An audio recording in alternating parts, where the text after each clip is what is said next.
La cattedrale di San Giusto, situata sul colle omonimo, è il più importante edificio religioso cattolico della città di Trieste.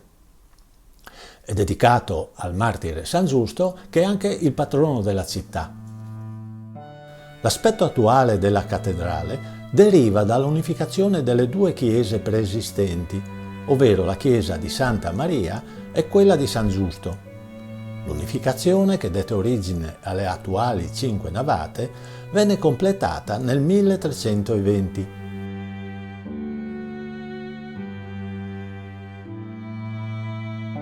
La facciata è caratterizzata da un ampio rosone in pietra carsica a doppia ruota, una statua di San Giusto, stemmi vari e un portale derivante dal taglio di una stele funeraria romana.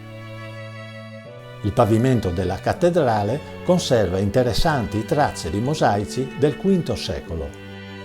L'abside centrale è composta da un mosaico che rappresenta l'incoronazione di Maria, mentre il mosaico dell'abside a sinistra rappresenta Maria seduta sul trono su fondo oro con il bambino in braccio e affiancata da 2 arcangeli.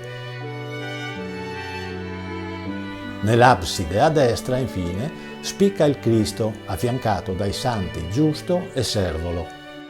Nella cappella laterale sono conservati gli affreschi originali, di cui il più importante è il ciclo di San Giusto, composto da 5 elementi che rappresentano la vita del santo.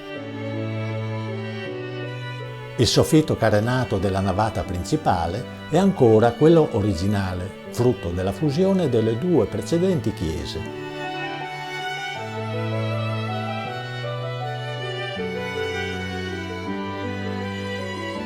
Nell'interno sono contenuti molti manufatti sacri, fra cui il tesoro, celato dietro una grata di fattura barocca, che contiene tuttora molti oggetti di valore.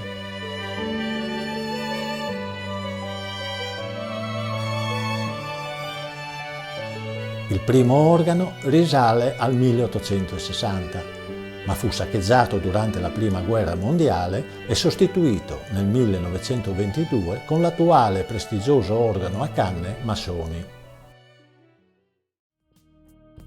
Nel 1337 il campanile della ex chiesa di Santa Maria venne rivestito e quindi irrobustito con uno spesso muro in pietra. Sia il campanile che la facciata della chiesa espongono reperti del periodo romano.